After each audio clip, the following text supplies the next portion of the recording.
നമുക്കൊരുമിച്ച് ചേർന്ന് പ്രാർത്ഥിക്കാം. നല്ല കർത്താവേ, ഞങ്ങൾ അങ്ങേ സ്തുതിക്കുന്ന കർത്താവേ, ഈ വൈകുന്നേര കാലം ദൈവങ്ങളുടെ സന്നിധിയിലായിരിക്കുവാൻ കർത്താവെ നീ ഞങ്ങളെ കൊണ്ടുവന്നതിനായി ഞങ്ങൾ നന്ദി പറയുന്നു. കർത്താവെ, ഞങ്ങളുടെ തിരുനാമം ഞങ്ങളൊന്ന് ഉയർത്തുകയാണ്. ഹല്ലേലൂയ. എല്ലാവരും അവരവരായിരിക്കുന്ന സ്ഥലങ്ങളിൽ കർത്താവിൻ്റെ നാമം ഒന്ന് ഉയർത്താൻ തുടങ്ങിയാലും അപ്പോൾ അങ്ങയുടെ തിരുനാമം ഞങ്ങളൊന്ന് ഉയർത്തുമ്പോൾ അങ്ങയുടെ സാന്നിധ്യം ഇന്ന് ഓരോ ഭവനങ്ങളുടെ നടുവിലും ഇന്ന് ഇറങ്ങി വരാൻ ഇടയാകട്ടെ എന്ന് ഞങ്ങൾ പ്രാർത്ഥിക്കുകയാണ്. ഹല്ലേലൂയ. ഇന്ന് അത്ഭുതത്തിൻ്റെ ദിവസമായി മാറട്ടെ, ദൈവികമായ പ്രവൃത്തികളുടെ ദിവസമായി മാറട്ടെ എന്ന് ഞങ്ങൾ പ്രാർത്ഥിക്കുകയാണ് കർത്താവെ. ഹല്ലേലൂയ. ഞങ്ങൾ ആശ്രയിക്കുന്നവരാരും ഒരു നാൾ ലജ്ജിച്ചു പോകുകയില്ലല്ലോ കർത്താവെ. തൻ്റെ മക്കളെ ഞങ്ങളെ ആശ്രയിക്കുമ്പോൾ കർത്താവെ, ദൈവികമായ വിടുതലുകൾ, രോഗസൗഖ്യങ്ങൾ, അത്ഭുതങ്ങൾ യേശുവിൻ്റെ നാമത്തിൽ ഇന്ന് നടക്കുവാനിടയാകട്ടെ എന്ന് ഞങ്ങൾ പ്രാർത്ഥിക്കുകയാണ്. ഹല്ലേലൂയ. കർത്താവെ, സകല മഹത്വവും എല്ലാ മാനവും ആരാധനയും ഞാൻ അങ്ങേക്ക് തരുന്നു. അമ്മ, നമുക്ക് ഒരുമിച്ച് ചേർന്ന് പാടിയ കർത്താവിനെ ആരാധിക്കാം. വചനം പറയുന്നു, കർത്താവിൽ ആശ്രയിക്കുന്നവൻ ആമേൻ ഒരു നാളും വീഴുകയില്ല. ഹല്ലേലൂയ. രണ്ട് കരങ്ങളും ചേർത്തടിച്ചുകൊണ്ട് അമ്മ നമുക്ക് ചേർന്ന് പാടാം. യേശുവിൻ്റെ നാമം എത്ര എൻ്റെ ആശ്രയം. ഹല്ലേലൂയ. രണ്ട് കരങ്ങളും ചേർത്തടിച്ചുകൊണ്ട്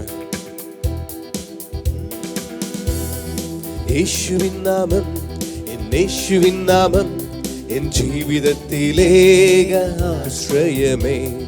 യേശുവിൻ നാമം, യേശുവിൻ നാമം എൻ ജീവിതത്തിലേക ആശ്രയമേ. ഞാനെന്നും സ്തുതിക്കും, ഞാനെന്നും വാഴ്ത്തുമെൻ യേശുവിൻ നാമം എനിക്കെത്ര ആനന്ദം. ഞാനെന്നും സ്തുതിക്കും, ഞാനെന്നും വാഴ്ത്തുമെൻ യേശുവിൻ നാമം എനിക്കെത്ര ആനന്ദം. ചേർന്ന് പാടാം. യേശുവിൻ നാമം, യേശുവിൻ നാമം എൻ ജീവിതത്തിലേക ആശ്രയമേ. യേശുവിൻ നാമം, യേശുവിൻ നാമം എൻ ജീവിതത്തിലേക ആശ്രയമേ. ഞാനെന്നും സ്തുതിക്കും, ഞാനെന്നും വാഴ്ത്തുമെൻ യേശുവിൻ നാമം എനിക്കെത്ര ആനന്ദം.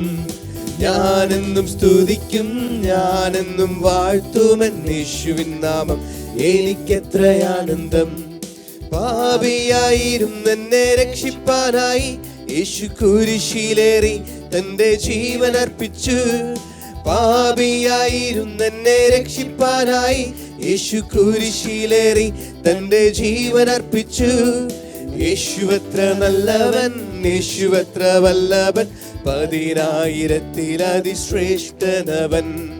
യേശുവത്ര നല്ലവൻ, യേശുവത്ര വല്ലഭൻ, 10,000 അതിശ്രേഷ്ഠനവൻ. യേശുവിന്റെ നാമം, യേശുവിൻ നാമം, യേശുവിൻ നാമം എൻ ജീവിതത്തിലേക ആശ്രയമേ. യേശുവിൻ നാമം, യേശുവിൻ നാമം എൻ ജീവിതത്തിലേക ആശ്രയമേ. ഞാനെന്നും സ്തുതിക്കും, ഞാനെന്നും വാഴ്ത്തുമെൻ യേശുവിൻ നാമം എനിക്കെത്ര ആനന്ദം. ചേർന്ന് ഞാനെന്നും സ്തുതിക്കും, ഞാനെന്നും വാഴ്ത്തുമെൻ യേശുവിൻ നാമം എനിക്കെത്ര ആനന്ദം. നല്ലിടയനായ യേശുനാഥൻ നിരന്തരമായി എന്നെ വഴി നടത്തും. നല്ലിടയനായ യേശുനാഥൻ നിരന്തരമായി എന്നെ വഴി നടത്തും.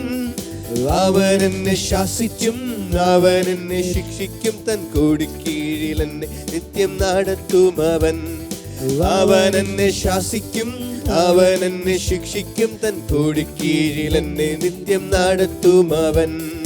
യേശുവിൻ നാമം, യേശുവിൻ നാമം ജീവിതത്തിലേക ആശ്രയം. ചേർന്ന് പാടിയാലും. യേശുവിൻ നാമം, യേശുവിൻ നാമം എൻ ജീവിതത്തിലേക ആശ്രയം. യേശുവിൻ നാമം, യേശുവിൻ നാമം, യേശുവിൻ നാമം എൻ ജീവിതത്തിലേക ആശ്രയമേ.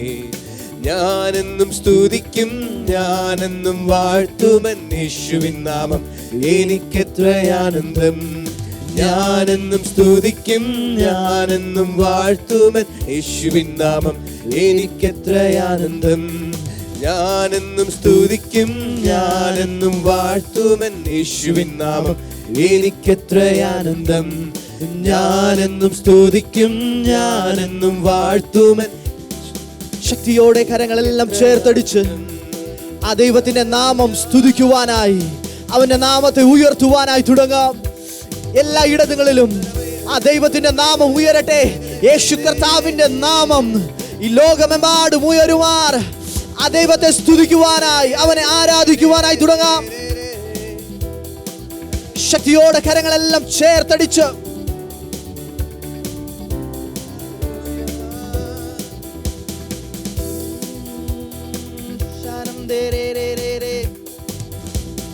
നിന്നതല്ല നാം, ദൈവം നമ്മെ നിർത്തിയതാ. നേടിയതെല്ലാം ദൈവമെല്ലാം തന്നതല്ലേ. നിന്നതല്ല നാം, ദൈവം നമ്മെ നിർത്തിയതാ. നേടിയതെല്ലാം ദൈവമെല്ലാം തന്നതല്ലേ. നടത്തിയ വിധങ്ങളെ ഓർത്തിടുമ്പോൾ നന്ദിയോടെ നാഥന് സ്തുതി പാടിടാം. നടത്തിയ വിധങ്ങളെ ഓർത്തിടുമ്പോൾ നന്ദിയോടെ നാഥന് സ്തുതി പാടിടാം. ഇത്രത്തോളം ചെയ്യാൻ തന്ന ദൈവത്തിന് സ്തോത്രം, ഇതുവരെ കരുതിയ രക്ഷകന് സ്തോത്രം. ഇത്രത്തോളം ചെയ്യാൻ തന്ന ദൈവത്തിന് സ്തോത്രം, ഇതുവരെ കരുതിയ രക്ഷകന് സ്തോത്രം. ഇനിയും കൃപ തോന്നി കരുതിടണേ, ഇനിയും നടത്തണേ തിരുഹിതം പോൽ. ഇനിയും കൃപ തോന്നി കരുതിടണേ, ഇനിയും നടത്തണേ തിരുഹിതം പോൽ.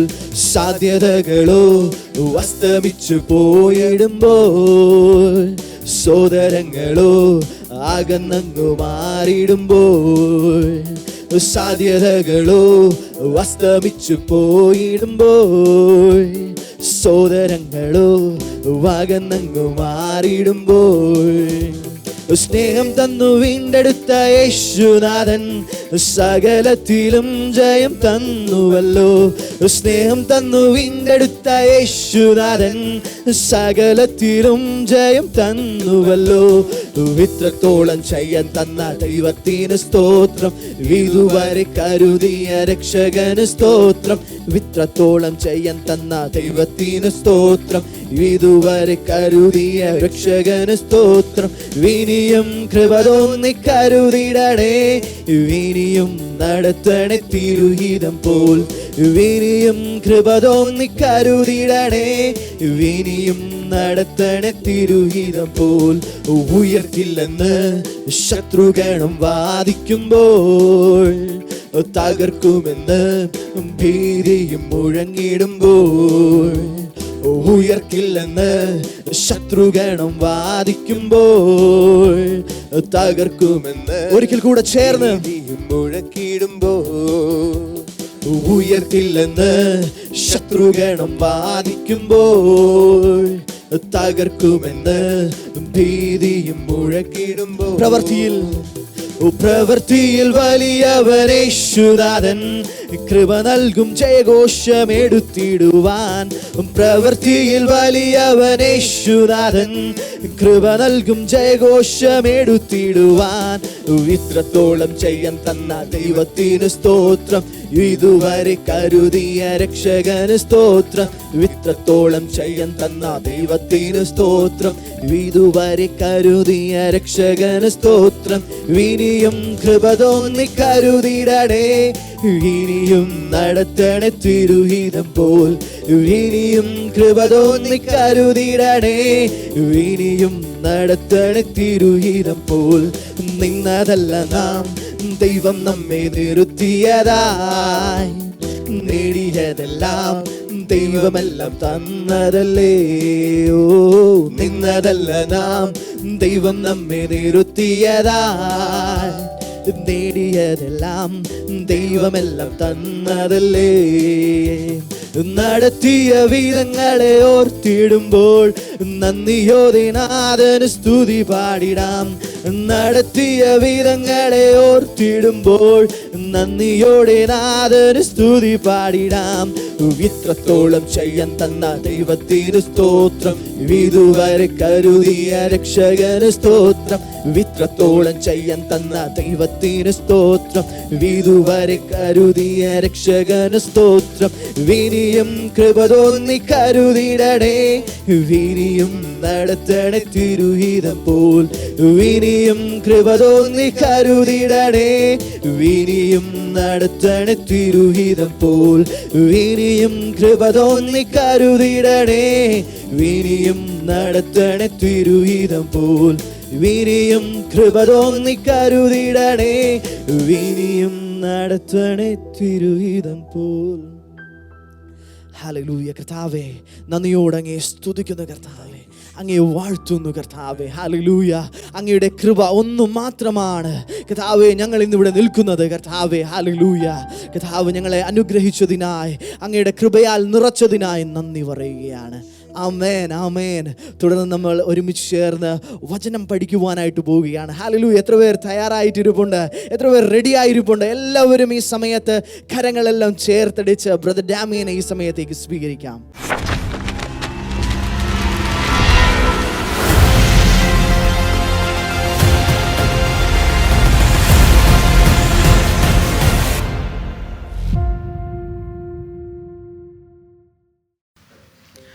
മത്തായി സുവിശേഷം 11-ാം അധ്യായം 12 മുതലുള്ള വചനങ്ങളാണെന്നാണ് എൻ്റെ ഓർമ്മ. ശരിയാണോ?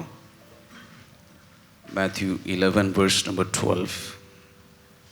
From the days of John the Baptist until now, the kingdom of heaven has been subjected to violence, and violent people have been raiding it.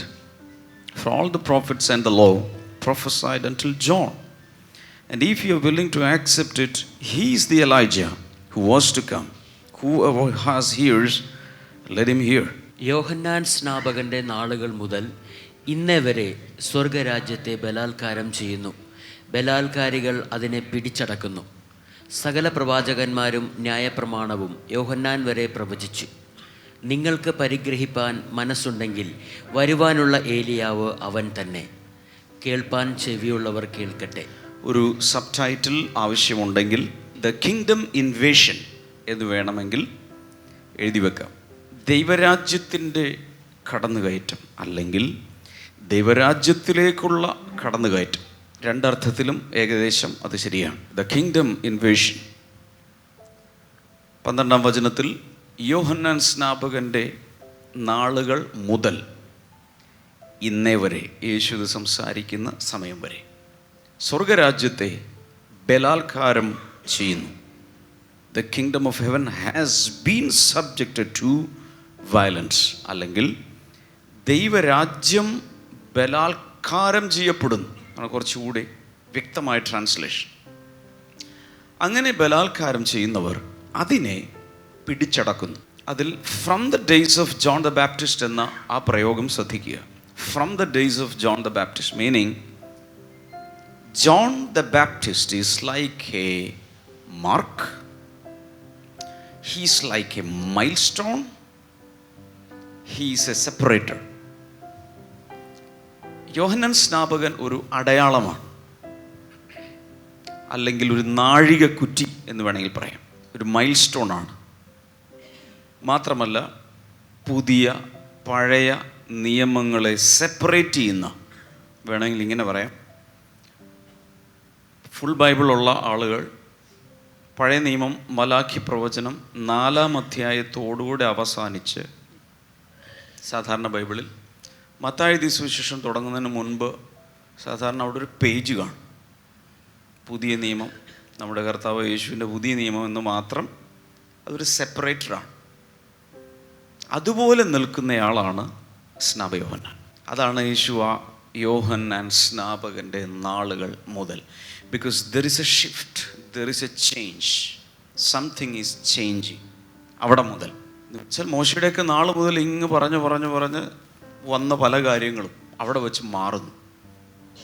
പ്രവചനങ്ങൾ മാറുന്നു, ശുശ്രൂഷ മാറുന്നു, രീതികൾ മാറുന്നു, ആത്മാവിൻ്റെ പ്രവർത്തനങ്ങൾ മാറുന്നു, ജനങ്ങളോടുള്ള ദൈവത്തിൻ്റെ ഇടപെടൽ മാറുന്നു. എല്ലാവരും പറഞ്ഞ യോഹന്നാൻ സ്നാപകൻ്റെ നാളുകൾ മുതൽ ചരിത്രത്തിൽ ഒരു വലിയ വ്യത്യാസമുണ്ട്. With him one dispensation is over and the new dispensation starts. ഒരു കാലഘട്ടം കഴിയുന്നു, പുതിയൊരു കാലഘട്ടം തുടങ്ങുന്നു. അല്ലെങ്കിൽ ന്യായപ്രമാണത്തിൻ്റെ കാലഘട്ടത്തിൻ്റെ പേജ് മറിയുന്നു, കൃപയുടെ കാലഘട്ടം ആരംഭിക്കുന്നു. The dispensation of grace. അതിനു മുമ്പത്തേതിനെ പറയുന്നത് ദ ഡിസ്പെൻസേഷൻ ഓഫ് ലോ. ന്യായപ്രമാണ യുഗം, അതിൽ നിന്ന് കൃപായുഗത്തിലേക്ക് ഒരു പ്രവേശനം നടക്കുന്നു. കുറച്ചുകൂടി നല്ല രീതിയിൽ പറയുവാണെങ്കിൽ, വ്യക്തതയോടെ പറഞ്ഞാൽ, സ്നാപക യോഹന്നാൻ്റെയും യേശുവിൻ്റെയും ആ നാളുകൾ ഒരുപക്ഷെ ഏകദേശം ഒരു 4 വർഷം. ഞാനിങ്ങനെയാണ് വിചാരിക്കുന്നത്, ശരിയാണോന്നും അറിയില്ല. യേശു കർത്താവ് ശുശ്രൂഷിക്കാൻ തുടങ്ങുന്നതിന് ഒരു പക്ഷേ ഒരു 6 മാസം മുമ്പായിരിക്കാം. ചില മാസങ്ങൾക്ക് മുമ്പാണ് സ്നാപക യോഹന്നാൻ്റെ ശുശ്രൂഷ ആരംഭിക്കുന്നത്. സ്നാപക യോഹന്നാൻ്റെ ശുശ്രൂഷ എന്ന് പറയുന്നത് വെട്ടി, ഇടിച്ച്, കാട്ട ഉടച്ച്, അത് സോൾ ചെയ്ത് ടാർ ചെയ്യുന്ന ശുശ്രൂഷയാണ്, വഴി ഉണ്ടാക്കുന്ന ശുശ്രൂഷ. അത് യേശുവിന് മുമ്പ് തുടങ്ങി. യേശുവിൻ്റെ ശുശ്രൂഷ ഒരു 3.5 വർഷം കൂടി കൂട്ടിയാൽ എല്ലാം കൂടി ഒരു 4 വർഷം. ഈ 4 വർഷം ഒരു ട്രാൻസിഷൻ പീരീഡാണ്. പഴയ നിയമത്തിൽ നിന്നും പുതിയ നിയമത്തിലേക്ക് മറിയുന്ന ഒരു ട്രാൻസിഷൻ പീരീഡ്. എന്ന് വെച്ചാൽ പഴയ നിയമത്തിൻ്റെ തത്വങ്ങളും പുതിയ നിയമത്തിൻ്റെ തത്വങ്ങളും കൂടെ അവിടെ വരുമ്പോൾ ബ്ലെൻഡ് ചെയ്യുന്നു. ഒന്ന് മിശ്രിതമായി രണ്ടും കൂടെ കലർന്ന ചില നാളുകൾ. എന്നാൽ യേശുവിൻ്റെ ഉയർപ്പോടുകൂടിയാണ് സകലവും ശരിക്കും പുതിയ നിയമങ്ങൾ എൻഫോഴ്സ് ചെയ്ത് താഴേക്ക് വരുന്നത്. 13 The prophets and the law prophesied until John. സകല പ്രവാചകന്മാരും ന്യായപ്രമാണം യോഹന്നാൻ വരെ പ്രവർത്തിച്ചു, അല്ലെങ്കിൽ വരെ പ്രവചിച്ചു. അവിടെ വരെയാണ് അതിൻ്റെ ശരിയായ പ്രാബല്യത്തിലുള്ളത്. അവിടെ മുതൽ ചേഞ്ചുകൾ തുടങ്ങുകയാണ്. ഫുൾ ചേഞ്ച് വരുന്നത് യേശുവിൻ്റെ ഉയർപ്പിന് ശേഷമാണ്. അപ്പം 4 വർഷം പിടിച്ചു. ഏകദേശം ഒരു 400 വർഷത്തെ ഇരുണ്ട കാലഘട്ടം, 400 വർഷത്തെ ഇരുണ്ട കാലഘട്ടം. അതിനുശേഷം 4 വർഷത്തെ ട്രാൻസിഷൻ പീരിയഡ്, കാലം മാറി മറിയുന്ന പീരിയഡ്. അതിനുശേഷം വ്യക്തതയോടെ പുതിയ നിയമം പ്രാബല്യത്തിൽ വരുന്നു. The ministry of John was the beginning of the gospel ഇറ. സുവിശേഷത്തിൻ്റെ കാലഘട്ടം യോഹന്നാൻ സ്നാപകൻ്റെ ശുശ്രൂഷയുടെ തുടക്കം മുതൽ അങ്ങ് ആരംഭിക്കുകയാണ്. പിന്നെ നമ്മൾ കാണുന്നത് 14-ാം വചനം, നിങ്ങൾക്ക് പരിഗ്രഹിപ്പാൻ മനസ്സുണ്ടെങ്കിൽ വരുവാനുള്ള ഏലിയാവ് അവൻ തന്നെ. നിങ്ങൾക്ക് ഗ്രഹിക്കുവാൻ മനസ്സുണ്ടെങ്കിൽ വരുവാനുള്ള ഏലിയാവ് അവൻ തന്നെ. ഇത് പറയാൻ കാരണം, പഴയ നിയമത്തിൽ പല പ്രവചനങ്ങൾ കിടപ്പുണ്ട്, ഏലിയാവ് വീണ്ടും വരും. പറഞ്ഞേ, ഇപ്പം നമ്മൾ കർത്താവ് വീണ്ടും വരുമെന്നും പറഞ്ഞല്ലേ ഇരിക്കുന്നത്. ഇതുപോലെ പഴയ നിയമത്തിലുള്ള ഒത്തിരി തലമുറകൾ ഏലിയാവ് വീണ്ടും വരും എന്ന് പറഞ്ഞുകൊണ്ട് അവർ കാത്തിരുന്നു. ചില വചനങ്ങൾ നോക്കാം. മലഖായി ചാപ്റ്റർ 4 വേഴ്സ് നമ്പർ 5. മലാഖി പ്രവചനം 4 5-ാം വചനം C. I will send the prophet Elijah to you before that great and dreadful day of the Lord comes. യഹോവയുടെ വലുതും ഭയങ്കരവുമായ നാൾ വരുന്നതിന് മുൻപേ ഞാൻ നിങ്ങൾക്ക് ഏലിയ പ്രവാചകനെ അയക്കും. വളരെ ക്ലിയർ അല്ലേ? ഏലിയാവ് വന്നു പോയതാ. ഏലീശയുടെ മുൻപാണ് ഏലിയാവ് ശുശ്രൂഷിച്ചത്. പ്രവാചകന്മാരുടെ ഒരു കാലഘട്ടത്തിലാണ് ശുശ്രൂഷിച്ചത്. രാജാക്കന്മാരുടെ ഒരു കാലഘട്ടത്തിലാണ് അദ്ദേഹം ശുശ്രൂഷിച്ചത്. തീർന്നു പോയി. പക്ഷേ മലാക്കി പ്രവാചകൻ വിളിച്ചു പറയുവാണ്, ഭയങ്കരമായ ഒരു നാൾ വരാൻ പോകുന്നുണ്ട്, അതിനു മുൻപ് ഞാൻ ഏലിയാവിനെ അയക്കും. അപ്പോൾ ജനങ്ങളുടെ മനസ്സിൽ എന്ത് കിടപ്പുണ്ട്? ഏലിയാവ് വീണ്ടും വരാൻ പോകുന്നുണ്ട്. ഓക്കെ. അപ്പോൾ ഇടയ്ക്കിടയ്ക്ക് പ്രത്യേകിച്ച് യോഹന്നാൻ്റെ സുവിശേഷം 1-ാം അധ്യായത്തിൽ അവർ ചോദിക്കുന്നുണ്ട്, ഇവൻ ഏലിയാവാണോ, വരാനിരിക്കുന്ന ആ പ്രവാചകനാണോ? അത് ഏലിയാവല്ല, ആ പ്രവാചകൻ ഉദ്ദേശിക്കുന്നത്, മോശയോട് ദൈവം ഇങ്ങനെ പറഞ്ഞു, നിന്നെപ്പോലൊരു പ്രവാചകനെ ഞാൻ സഹോദരന്മാരുടെ മധ്യത്തിൽ എഴുന്നേൽപ്പിക്കും. 21-ാം വചനം യോഹന്നാൻ 1:21. പിന്നെ എന്ത്, നീ ഏലിയാവോ എന്നവനോട് ചോദിച്ചതിന് അല്ല എന്ന് പറഞ്ഞു, നീ ആ പ്രവാചകനും. അതാരാ? മോശയോട് വാഗ്ദാനം ചെയ്തൊരു പ്രവാചകനുണ്ട്. അത് കാണുന്നത് എൻ്റെ ഓർമ്മ ശരിയാണെങ്കിൽ ആവർത്തന പുസ്തകം 18-ാം അധ്യായം 18-ാമത്തെ വചനത്തിൻ്റെ ആ പരിസരത്ത് എവിടെയാണ്, കൃത്യമാണോ എന്ന് ഓർമ്മയില്ല. ഒരു പ്രവാചകനെ ഞാൻ എഴുന്നേൽപ്പിച്ചു തരും. കറക്റ്റാ.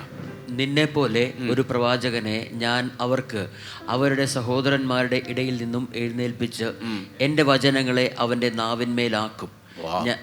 ഞാൻ അവരോട് കൽപ്പിക്കുന്നതൊക്കെയും അവൻ അവരോട് പറയും. ഇതേത് പ്രവാചകന? ഇതും ജനങ്ങളുടെ മനസ്സിൽ കിടപ്പുണ്ട്. മോശയോട് പറഞ്ഞു, ഞാൻ നിന്നെപ്പോലൊരു പ്രവാചകനെ എഴുന്നേൽപ്പിക്കും. അപ്പം ജനങ്ങൾ 2 പ്രവാചകന്മാരെ കാത്തിരിപ്പുണ്ട്. ഏതൊക്കെയാണ്? ഒന്ന്, സഖരിയ പ്രവാചകൻ പറഞ്ഞതനുസരിച്ച് ഏലിയാവ് വരും. 2, മോശയോട് ദൈവം പറഞ്ഞു, നിന്നെപ്പോലെ സിമിലറായ ഒരു പ്രവാചകനെ ഞാൻ നിന്റെ സഹോദരന്മാരുടെ മധ്യത്തിൽ നിന്നിൽ. ആരാണ് ആ പ്രവാചകൻ? യേശു. പുതിയ നിയമത്തിലെ ആ പ്രവാചകനാണ് യേശു. അപ്പോൾ ഇടയ്ക്കിടയ്ക്ക് യോഹന്നാനോട് വന്ന ആളുകൾ ചോദിച്ചു, നീ ഏലിയാവാണോ? കാരണം സഖരിയ പ്രവചനത്തിൽ എഴുതിയിരുന്നു, നീ ഏലിയാവാണോ? അടുത്തത് ഇടയ്ക്ക് ചോദിക്കും, നീ ആ പ്രവാചകനാണോ? അതാരാ? മോശയോട് ദൈവം പറഞ്ഞ പ്രവാചകനാണോ? എന്താണ് അദ്ദേഹം പറഞ്ഞു? നോ, ഞാനിത് രണ്ടുമല്ല. ഞാൻ ഏലിയാവല്ല, ഞാൻ രണ്ടുമല്ലെന്നാണ് അദ്ദേഹം പറഞ്ഞത്. പക്ഷേ യേശു എന്താ പറയുന്നത്? നിങ്ങൾക്ക് ഗ്രഹിക്കുവാൻ മനസ്സുണ്ടെങ്കിൽ വരുവാനുള്ള ഏലിയാവ് അവൻ തന്നെ. അതവിടെ നിൽക്കട്ടെ. മലാഖി പ്രവാചകനാണ് നേരത്തെ പറഞ്ഞതായിട്ട് പറഞ്ഞത്. ഇനി സഖരിയാവിൻ്റെ പ്രവചനം 4-ാം അധ്യായം 11 മുതലുള്ള വചനങ്ങൾ നോക്കാം. സഖരിയാവ് 4:11 മുതൽ 14 വരെ. Then I asked the angel, what are these 2 olive trees on the right and the left of the lampstand?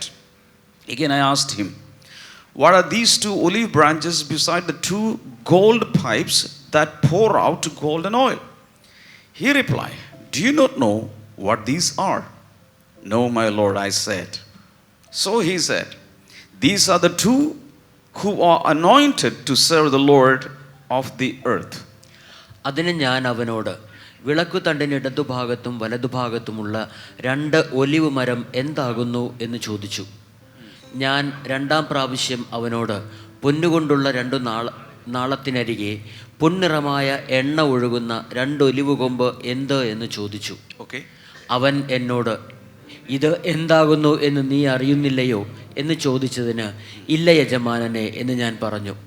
അതിന് അവൻ, ഇവർ സർവ്വഭൂമിയുടെയും കർത്താവിൻ്റെ സന്നിധിയിൽ നിൽക്കുന്ന 2 അഭിഷിക്തന്മാർ എന്ന് പറഞ്ഞു. 2 അഭിഷിക്തന്മാർ. ഈ 2 അഭിഷിക്തന്മാർ എപ്പോൾ വരും? അവസാന നാളുകളിലേക്ക് ഈ 2 പേർ വരും. ഇനി അവർ വരുന്ന രംഗം കാണണോ?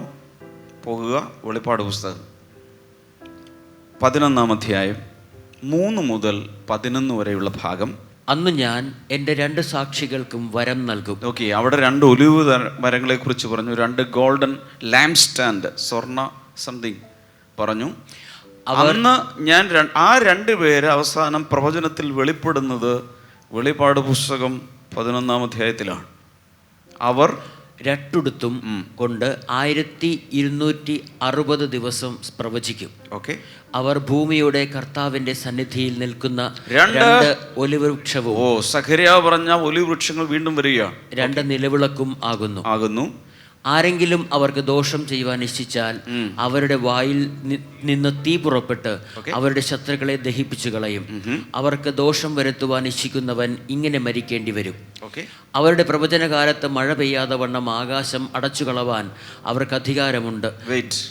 ഈ മഴ പെയ്യാതെ വണ്ണം ആകാശം അടക്കുന്നൊരു പുള്ളി ഉണ്ടായിരുന്നല്ലോ, അതാരാ? അതാണ് ഏലിയാവ്. ഏലിയാവ് ചെയ്ത് താക്കോൽ എടുത്തിട്ട് ആകാശം പൂട്ടിക്കളഞ്ഞു. പിന്നെ 3.5 കൊല്ലം കഴിഞ്ഞ് പുള്ളി തുറന്നു, പ്രാർത്ഥിച്ചു. ഓർമ്മയുണ്ടോ?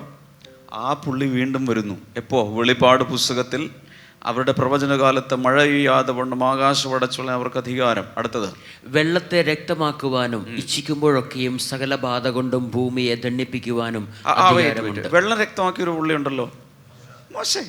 അപ്പൊ ഈ ഒലിവ് വൃക്ഷങ്ങൾ ആരാ? മോശെ, ഏലിയാവ് മോശയുമാണ്. അപ്പോൾ അന്ന് പറഞ്ഞത്, സഖരിയാവ് പറഞ്ഞത് വെളിപ്പാട് പുസ്തകത്തിൽ യോഹന്നാൻ സ്നാപകൻ അതിൻ്റെ നിറവേറൽ കാണുകയാണ്. അടുത്തത്, സകല ബാധ കൊണ്ടും ഭൂമിയെ ദണ്ഡിപ്പിപ്പാനും അധികാരമുണ്ട്.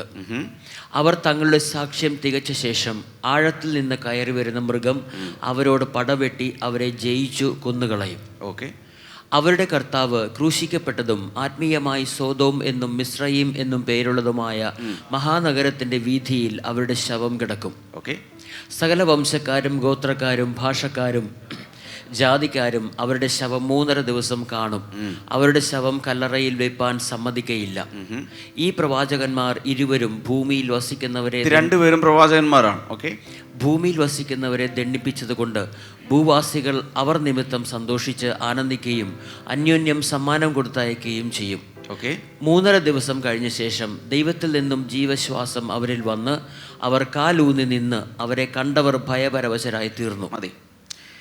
ഏലിയാവ് മരിച്ചായിരുന്നോ? നോ.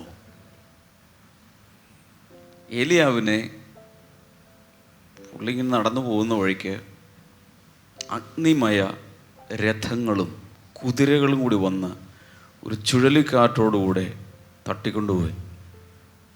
ഓർമ്മയുണ്ടോ? ഇനി മോശയുടെ അവസാനം എങ്ങനെയായിരുന്നു? ഓർമ്മയുണ്ടോ?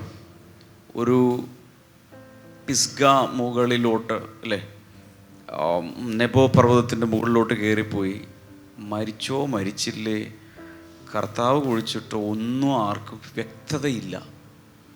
ഈ രണ്ടുപേരും ദുരൂഹ സാഹചര്യത്തിൽ അപ്രത്യക്ഷരായവരാണ്. ചിലർ പറയുന്നത് ഇങ്ങനെയാണ്, എബ്രായലേഖനം 9:27 അനുസരിച്ച് ഒരിക്കൽ മരണവും പിന്നെ ന്യായവിധി എല്ലാവർക്കും നിയമിച്ചിരിക്കുന്നുണ്ട്. അവരും ഇനി മരിച്ചേ പറ്റൂ, അതുകൊണ്ട് തിരിച്ചു വരണം. അവസാന നാളുകളിൽ അവർ വീണ്ടും വരും. 3.5 വർഷം പ്രവചിക്കും, അവരെ കൊന്നുകളയും. 3.5 വർഷം ജഡം അവിടെ കിടക്കും. അന്നത്തെ കാലത്ത് ഇത് എഴുതുന്ന സമയത്ത് ഇത് ലോകത്തിലുള്ള സകലരും ആ ഡെഡ് ബോഡി കാണുമെന്ന് എഴുതിയിരിക്കുന്നത്. ഇന്ന് നമുക്കത് വിശ്വസിക്കാൻ പ്രയാസമൊന്നുമില്ല. കാരണം എന്താ? ഇതുള്ളതുകൊണ്ട്. ലോകത്തിൽ എവിടെ നടക്കുന്നു അപ്പോൾ ഇവിടെ കാണാം, ലൈവിലൂടെ കാണാം. ഇപ്പം നമ്മളിവിടെ ഇരിക്കുന്നത് ലൈവിലൂടെ പലരും കണ്ടുകൊണ്ടിരിക്കുക, ലോകം മുഴുവൻ. അന്നത് വിശ്വസിക്കാൻ ബുദ്ധിമുട്ടാണ്. ഇതിനേക്കാൾ ടെക്നോളജി ഇത് നടക്കുന്ന സമയത്ത് കുറച്ചുകൂടി നല്ല രീതിയിൽ വരും. അന്ന് ഒരു ബുദ്ധിമുട്ടുണ്ടാവില്ല വിശ്വസിക്കാൻ. എല്ലാവരും കാണും ഡെഡ് ബോഡി. പക്ഷെ അതിനുശേഷം ജീവശ്വാസം വന്ന് അവർ ഉയർത്തിന്നിട്ട് വീണ്ടും മുകളിലോട്ട് കയറിപ്പോകും. അപ്പം ഇതൊക്കെ ഇങ്ങനെ പ്രവചനമായിട്ട് കിടക്കുക. എന്ത്? ഏലിയാവ് വീണ്ടും വരും, ഏലിയാവ് വീണ്ടും വരും. കർത്താവ് എന്താ പറയുന്നത്? ആ വരാനുള്ള ഏലിയാവ് ഇവൻ തന്നെ. അപ്പോൾ വന്നു പോയോ? നോ. ഇങ്ങനെ വിചാരിച്ചാൽ മതി. ഈ ഏലിയാവ് വന്നു. യേശു കർത്താവ് പറയുന്നത് വരാനിരിക്കുന്ന ഏലിയാവ് അവൻ തന്നെ. John represents Elijah in spirit and power. ലൂക്കോസ് 1:17 അതിൽ പറയുന്നതിന് പ്രകാരം യോഹന്നാൻ ഏലിയാവിൻ്റെ ആത്മാവോടും ശക്തിയോടും കൂടെ നടക്കും. അതിൻ്റെ അവസാന ഭാഗം കണ്ടോ? കർത്താവിന് വഴിയൊരുക്കുവാൻ അവന് മുമ്പായി, വായിച്ചേ, ഏലിയാവിൻ്റെ ആത്മാവോ, ഏലിയാവല്ല, ഏലിയാവിൻ്റെ ആ സ്പിരിറ്റ് ഉണ്ടായിരിക്കും, അവൻ്റെ ശക്തി ഉണ്ടായിരിക്കും. അതല്ലാതെ ആളത്വത്തിൽ വ്യക്തിപരമായി അവൻ ഏലിയാവല്ല, പക്ഷേ ഏലിയാവിൻ്റെ ആത്മാവിൽ ശുശ്രൂഷിക്കുന്നവനാണ്. വ്യത്യാസം മനസ്സിലായോ? ഈ പല ആത്മാക്കളും പല കാലഘട്ടങ്ങളിൽ മാനിഫെസ്റ്റ് ചെയ്തുകൊണ്ടിരിക്കും, എന്നാൽ അത് എംബോഡിമെൻറ്റ് അല്ല. മനസ്സിലാവുന്നുണ്ടോ? ഉദാഹരണത്തിന് അവരിലുള്ള ക്രിസ്തുവിൻ്റെ ആത്മാവ് അങ്ങനെ പ്രവചിച്ചു എന്ന് പറഞ്ഞുകൊണ്ട് ലേഖനങ്ങളിലുണ്ട് എന്ന് പഴയ നിയമകാലത്തിലുണ്ടായിരുന്ന ക്രിസ്തുവിൻ്റെ ആത്മാവ്. പക്ഷെ ക്രിസ്തുവിൻ്റെ ആത്മാവ് ജഡമായി തീർന്നു വന്നത് എപ്പോഴാണ്? ബെത്ലഹേമിൽ യേശു വന്നപ്പോഴാണ്. മനസ്സിലാകുന്നുണ്ടോ? ഇസബേലിൻ്റെ ആത്മാവെന്ന് പറഞ്ഞൊരു സാധനമുണ്ട്, കേട്ടിട്ടുണ്ടോ? ഏലീശയുടെ കാലത്തും യേഹൂവിൻ്റെ കാലത്തും ആഹാബിൻ്റെ ഭാര്യയായിരുന്ന ഒരു വളാണ് ആര്? ഇസബേൽ. ഇസബേൽ അന്നൊരു സ്ത്രീയായിരുന്നു, പക്ഷെ അവളിൽ വ്യാപരിച്ചൊരു സ്പിരിറ്റ് ഉണ്ട്. അത് ഇന്നും ഉണ്ട്. സഭകളിൽ പ്രവർത്തിക്കുന്നുണ്ട്, പല സ്ഥലങ്ങളും പ്രവർത്തിക്കുന്നുണ്ട്. മനസ്സിലാകുന്നുണ്ടോ? വെളിപാട് പുസ്തകത്തിൽ വരുമ്പോൾ അവളെക്കുറിച്ച് എഴുതിയിട്ടുണ്ട്. ഇസബേൽ അവിടെയും കാണാം. മനസ്സിലാകുന്നുണ്ടോ? ഇതുപോലെ ഏലിയാവിൻ്റെ ആത്മാവ് അന്ന് ഏലിയാവിൻ്റെ ബോഡിയിൽ പ്രവർത്തിച്ചു. അത് കൂടാതെ അതേ സ്പിരിറ്റ്, അതേ അനോയിൻറ്റിംഗ് എന്ന് വേണം പറയുകയാണ് കുറച്ചുകൂടി നല്ലത്. അതേ അഭിഷേകത്തിൽ പലരിൽ വെളിപ്പെടുന്നുണ്ട്. അതിലൊന്ന് ശക്തമായി വെളിപ്പെട്ടത് ആരിലാണ്? യോഹന്നാൻ സ്നാപകനിലാണ്. അദ്ദേഹം ഏലിയാവല്ല, ഏലിയാവിൻ്റെ ആത്മാവ് ആത്മാവിലും ശക്തിയോടെയും ശുശ്രൂഷിച്ച. പക്ഷേ യഥാർത്ഥ ഏലിയാവ് വെളിപാട് പുസ്തകം 11-ാം അധ്യായമാകുമ്പോൾ വീണ്ടും ഒരു പ്രാവശ്യം കൂടെ വിസിറ്റ് ചെയ്യാൻ വരും ഭൂമിയിലേക്ക്. ക്ലിയർ ആണോ? യൂദായുടെ ആത്മാവ് യൂദായിലുണ്ടായിരുന്നു, യൂദാ ഇസ്കറിയോത്തിലുണ്ടായിരുന്നു. അതിൻ്റെ ആത്മാവിൻ്റെ പ്രത്യേകത എന്താണ്? ഒരു ഉമ്മയ്ക്ക് നാഥനെ ഒറ്റിക്കൊടുത്തു. ആത്മാവ് ഇന്നുമുണ്ട്, സഭകളിലുണ്ട്. ഞാൻ കണ്ടിട്ടുണ്ട്. യൂദായെ ഞാൻ നേരിട്ട് കണ്ടെന്ന് പറഞ്ഞാൽ ആ പുള്ളിയെ കണ്ടെന്നല്ല, ആ സ്പിരിറ്റ് ബാധിച്ച് അഭിഷേകം ചെയ്യപ്പെട്ട ആളെ ഞാൻ കണ്ടിട്ടുണ്ട്. എല്ലാം മുമ്പിൽ നിന്ന് അനുഭവിക്കുകയും എല്ലാം ചെയ്യും, അപ്പുറത്തോട്ട് ഉമ്മ കൊടുത്ത് നമ്മളെ വിറ്റുകളയും. അങ്ങനെയുള്ള ആത്മാക്കളെ വ്യക്തികളെ ഞാൻ കണ്ടിട്ടുണ്ട്. ഈ ക്യാരക്ടേഴ്സ് എല്ലാം പല പ്രാവശ്യം മാനിഫെസ്റ്റ്, ആ സ്പിരിറ്റ്, ആ അനോയിൻറ്റിങ് വന്നുകൊണ്ടിരിക്കും. അങ്ങനെ വന്നയാളാണ് ആര്? യോഹന്നാൻ സ്നാപകൻ. ഏലിയാവിൻ്റെ ആത്മാവോടും ശക്തിയോടും കൂടെ ശുശ്രൂഷിച്ചു. വേറൊരു പ്രത്യേകത കൂടെ ഉള്ളത്, ഏലിയാവിൻ്റെ ശുശ്രൂഷയുടെ ഏറ്റവും പ്രധാനപ്പെട്ട വസ്തുത എന്തായിരുന്നു? പറഞ്ഞോട്ടെ. ദൈവത്തിൽ നിന്നും അകന്നുപോയ ജനത്തെ പരസ്യമായി നിന്ന് വെല്ലുവിളിച്ച് മടക്കി വരുത്തുന്ന ആത്മാവ്. അതായിരുന്നു അവൻ്റെ ശുശ്രൂഷ. ഒറ്റയ്ക്ക് നിന്ന്, 7000 പേര് വേറെ ഉണ്ട് എങ്കിൽ അവൻ ഒറ്റയ്ക്കായിരുന്നു. ഒറ്റയ്ക്ക് നിന്ന് വെല്ലുവിളിച്ചു. തീ കൊണ്ട് ഉത്തരമരുളുന്ന ദൈവം സാക്ഷാൽ ദൈവം. ധൈര്യം ഉണ്ടെങ്കിൽ വാ. അവൻ തീ ഇറക്കി സാക്ഷാൽ ദൈവത്തെ വെളിപ്പെടുത്തി. അപ്പോൾ the spirit of Elijah is the spirit of bringing back people to God. ദൈവത്തിലേക്ക് ജനഹൃദയങ്ങളെ കൂട്ടമായി മടക്കി വരുത്തുന്നൊരു ശുശ്രൂഷയുടെ ആത്മാവായിരുന്നു ഏലിയാവിൻ്റെ ആത്മാവ്. ഇത് തന്നെയല്ലേ യോഹന്നാൻ സ്നാപകം ചെയ്തത്? ഒരു ഒറ്റയ്ക്ക് നിന്ന് അവൻ ശക്തിയോടെ ശുശ്രൂഷിക്കുമ്പോൾ കൂട്ടം കൂട്ടമായി. കഴിഞ്ഞ ദിവസം ഞാൻ പറഞ്ഞു, സാധാരണ ജനം നാടുകളിൽ നിന്ന്, ഗ്രാമങ്ങളിൽ നിന്ന്, പട്ടണങ്ങളിൽ നിന്ന്, കുഗ്രാമങ്ങളിൽ നിന്ന്, നാട്ടിൻപുറങ്ങളിൽ നിന്ന്, മരുഭൂമിയിൽ നിന്നൊക്കെ വന്നു. പടജനം വന്നു, സോൾജേഴ്സ്. പുരോഹിതന്മാർ വന്നു, പ്രീസ്. എല്ലാ ടൈപ്പ് സാധനങ്ങളും വന്നു. എല്ലാവരുടെയും മുമ്പിൽ ഒരു വലിയ കോടാലിയുമായിട്ട് നിൽക്കുക. വന്ന വെട്ട്. ഇപ്പോഴേ വൃക്ഷത്തിൻ്റെ ചുവട്ടിന് കോടാലി വെച്ചിരിക്കും. സദസ്സിനെ ബഹുമാനിക്കുന്ന പരിപാടിയില്ല. കഴിഞ്ഞ ദിവസം നമ്മൾ കണ്ടു, അവൻ്റെ വസ്ത്രം വളരെ പരുക്കനായിരുന്നു. ഒട്ടക രോമവും തോൽവാറും ധരിച്ചിരിക്കുന്നു. പിന്നെ ഫുഡ് വേറെയാണ്. ശരിയാണോ? ജനങ്ങളുമായി സഹവാസമില്ല, ആരുമായിട്ടൊരു ബന്ധമില്ല. ഒറ്റയ്ക്ക് ദൈവത്തിൻ്റെ പ്രതിപുരുഷനായി നിന്ന് നാടിനെ മുഴുവൻ ദൈവത്തിലേക്ക് മടക്കി വരുത്തിയ, അല്ലെങ്കിൽ മനുഷ്യഹൃദയങ്ങളിൽ കർത്താവിന് നടന്നു കയറുവാൻ പെരുവഴി പാകിയ വ്യക്തിത്വമായിരുന്നു സ്നാപക യോഹന്നാൻ. ആ ശുശ്രൂഷയാണ് ഏലിയാവും ചെയ്തത്. മനസ്സിലായൊരു ഹല്ലേലൂയെങ്കിലും പറ. It is also the spirit of reconciliation between the hearts of the fathers and the sons. പിതാക്കന്മാരുടെ ഹൃദയങ്ങളെയും പിന്നെ ആരാണ്? അപ്പന്മാരുടെ ഹൃദയങ്ങളെ മക്കളോടും, മക്കളുടെ ഹൃദയങ്ങളെ അപ്പന്മാരോടും കൂട്ടി നിരപ്പിക്കുന്ന ഒരു ശുശ്രൂഷയായിരുന്നു ഏലിയാവ് ചെയ്തതും യോഹന്നാൻ സ്നാപകൻ ചെയ്യുന്നത്. പറഞ്ഞു വന്നത് ഇത്രയേ ഉള്ളൂ. കർത്താവ് പറഞ്ഞു, നിങ്ങൾക്ക് വിശ്വസിക്കാമെങ്കിൽ അവനാണ് ആര്? വരാനിരുന്ന ഏലിയാവ്. അതൊരു ഘട്ടം.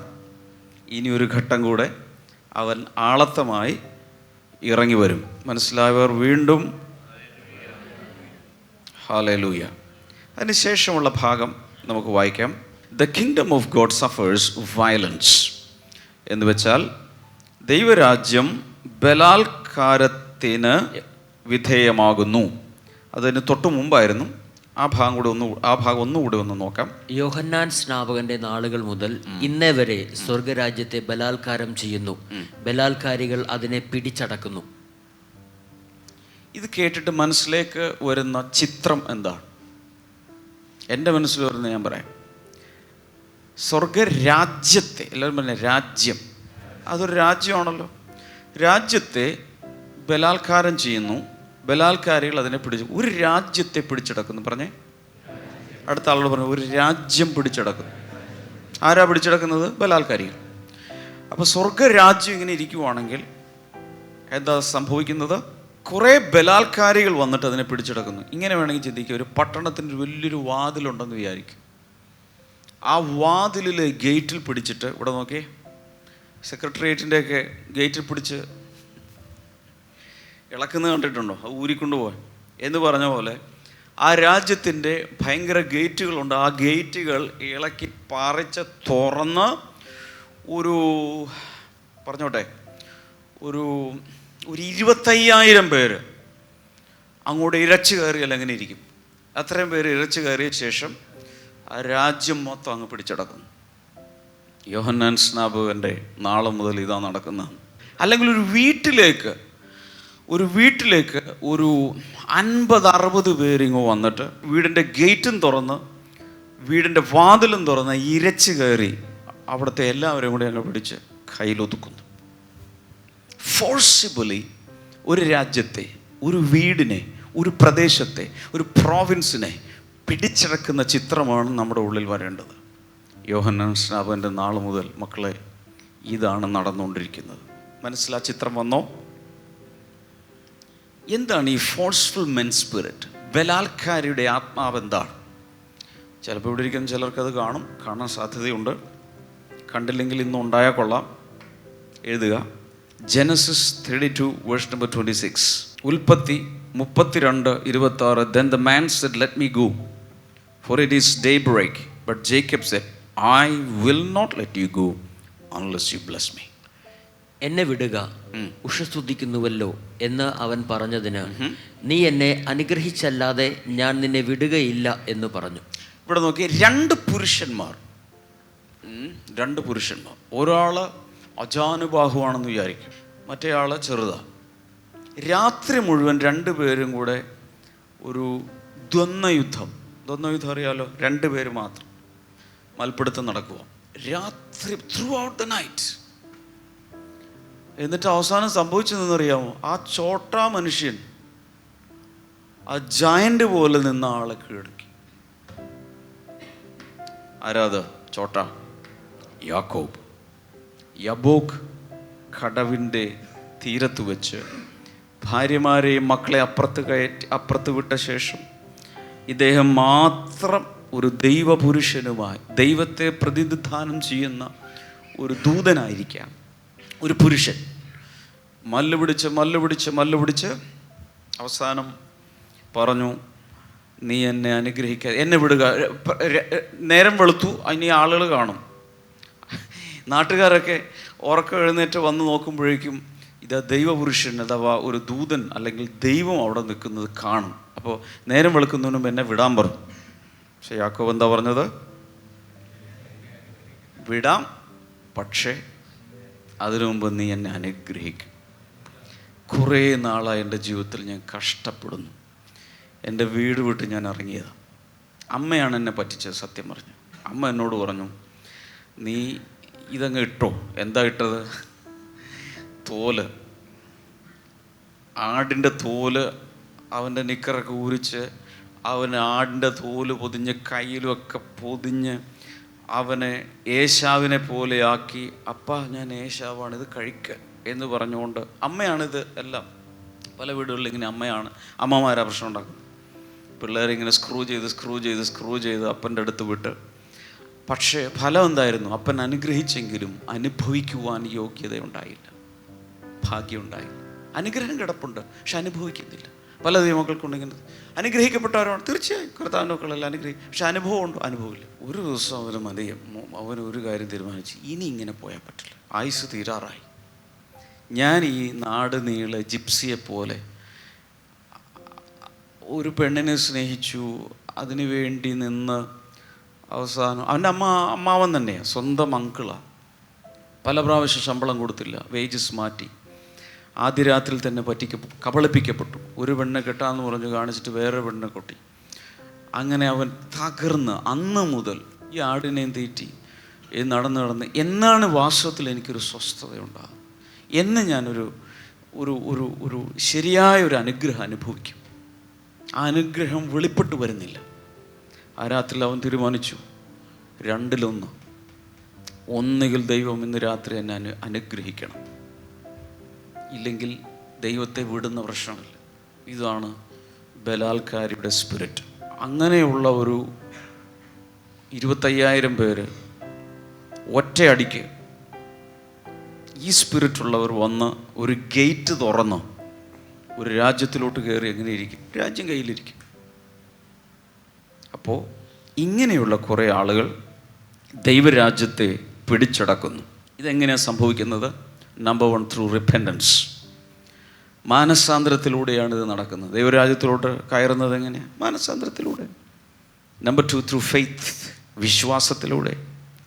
നമ്പർ 3, ത്രൂ ഡീപ്പ് ലോങ്ങിങ്, ആഴമേറിയ അഭിലാഷത്തിലൂടെ. നമ്പർ 4, ത്രൂ പെർസിസ്റ്റൻസ്, വിട്ടുകൊടുക്കാതെ പിടിച്ച് നിന്നുകൊണ്ട്, അതായത് നിർത്തിക്കളയാതെ നിരന്തരമായി ഫോഴ്സിബിളായി കയറുന്ന ഒരു വ്യക്തി. 15-ാം വാക്യത്തിൽ നമ്മൾ കാണുന്ന he who has ears let him hear. ചെവിയുള്ളവൻ കേൾക്കട്ടെ. രണ്ടർത്ഥമുണ്ട്. ഒന്ന്, ഇറ്റ്സ് ഡിഫിക്കൽട്ട് ടു അണ്ടർസ്റ്റാൻഡ്. അത് മനസ്സിലാക്കാൻ ബുദ്ധിമുട്ടാണ്, പക്ഷേ മനസ്സിലാക്കാൻ പറ്റുന്നവൻ അത് മനസ്സിലാക്കട്ടെ. 2, he who has a mind, he who has a heart, or he who has a willingness. മനസ്സുള്ളവൻ മനസ്സിലാക്കട്ടെ. പറഞ്ഞേ, മനസ്സുള്ളവൻ മനസ്സിലാക്കട്ടെ. ഒത്തിരി ഒരു വചനം കേൾക്കുന്നുണ്ട്, പക്ഷേ ശരിക്കും മനസ്സുള്ളവനെ ഇത് ഗ്രഹിക്കുള്ളൂ. 16-ാം വചനം. To what can I compare this generation? They are like children sitting in the marketplaces and calling out to others. We played the pipe for you, and you did not dance. We sang a dirge, and you did not mourn. For John came neither eating or drinking, and they say he has a demon.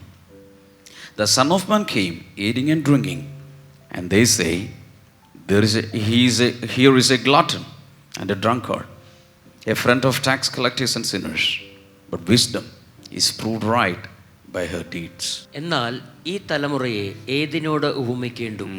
ചന്തസ്ഥലങ്ങളിൽ ഇരുന്ന് ചങ്ങാതികളോട്, ഞങ്ങൾ നിങ്ങൾക്കായി കുഴലൂതി, നിങ്ങൾ നൃത്തം ചെയ്തില്ല, ഞങ്ങൾ വിലാപം പാടി, നിങ്ങൾ മാറത്തടിച്ചില്ല എന്ന് വിളിച്ചു പറയുന്ന കുട്ടികളോട് അത് തുല്യം. യോഹന്നാൻ തിന്നുകയും കുടിക്കുകയും ചെയ്യാത്തവനായി വന്നു, അവന് ഭൂതമുണ്ടെന്ന് അവർ പറയുന്നു. മനുഷ്യപുത്രൻ തിന്നും കുടിച്ചും കൊണ്ടുവന്നു. തീനിയും കുടിയനുമായ മനുഷ്യൻ, ചുങ്കക്കാരുടെയും പാപികളുടെയും സ്നേഹിതൻ എന്ന് അവർ പറയുന്നു. ജ്ഞാനമോ തൻ്റെ പ്രവൃത്തികളാൽ നീതീകരിക്കപ്പെട്ടിരിക്കുന്നു. അന്നത്തെ ഇടയിൽ കുട്ടികളുടെ ഇടയിലിരുന്ന 2 കളികളാണ്. നിങ്ങൾ ചെറുപ്പത്തിലെ വീടുണ്ടാക്കി കഞ്ഞിയും കറിയും കളിച്ചിട്ടുള്ള എത്ര പേരുണ്ട്? എല്ലാവരും. ഞാൻ കളിച്ചിട്ടുണ്ട്. ഇപ്പോൾ വളരെ മോഡേൺ ആയിട്ടാണ് കളിക്കുന്നത്. പക്ഷേ ഞങ്ങളുടെയൊക്കെ കാലത്ത് ഞങ്ങൾക്ക് മീൻ അരച്ച് കറി വെക്കാൻ ഞങ്ങൾക്കുള്ളത് ഇഷ്ടികയാണ്. ഞങ്ങൾ അങ്ങനെ കറി വെക്കുന്നത്. ഇഷ്ടികയുടെ കഷ്ണം എടുത്തിട്ട് ഒരു കല്ലിൽ കൊണ്ടുപോയി വെള്ളം ഒഴിച്ചിട്ട് ഉരയ്ക്കും. ചാറുങ്ങ വരും, നല്ല മീനിൻ്റെ ഇതുപോലെ. അതൊരു സ്ഥലത്ത് ചിരട്ടയിലോ എല്ലാം എടുത്ത് വയ്ക്കും. ഒരു പാത്രം കൊണ്ടുവന്ന് മണ്ണാണ് ചോറിന് വേണ്ടി ഉപയോഗിക്കുന്നത്. പിന്നെ പുട്ടുണ്ടാക്കും, ചിരട്ട കൊണ്ട് ചിരട്ടപ്പുട്ട്. 1, 2, 3. ഇതുപോലെ അന്നത്തെ കാലത്ത് കുട്ടികളുടെ ഇടയിലിരുന്ന 2 കളികൾ. ഒന്ന് വെഡിങ് ഫെസ്റ്റിവിറ്റി, കല്യാണക്കളി. 2, ഫ്യൂണറൽ ലമെൻറ്റേഷൻ കളി, എന്ന് വെച്ചാൽ ശവമടക്ക് കളി. 2 പിള്ളേരുടെ 2 കളികളാണ്. അപ്പോൾ അവരുടെ പരിപാടി എന്ന് വെച്ചാൽ ഇത് നോക്കി, ഞങ്ങൾ നിങ്ങൾക്കായി കുഴലൂതി, നിങ്ങൾ നൃത്തം ചെയ്തില്ല, ഞങ്ങൾ വിലാപം പാടി, നിങ്ങൾ മാറത്തടിച്ചു എന്ന് പറയുന്ന കുട്ടികളോട് തുല്യം. അന്നത്തെ കാലത്തെ കുട്ടികളുടെ 2 കളികളാണ്. ആദ്യത്തെ കളി എന്താ? കുഴലൂതി. കുഴലൂതുന്ന എവിടെയാ? കല്യാണ വീട്ടിലെ കുഴലാണ് അവിടെ ഉദ്ദേശിക്കുന്നത്. പക്ഷെ നിങ്ങൾ എന്ത് ചെയ്തില്ല? എല്ലാ കല്യാണ വീട്ടിലും അന്ന് ഡാൻസ് ഉണ്ടായിരിക്കും. എല്ലാവർക്കും 7 ദിവസമാണ് കല്യാണം.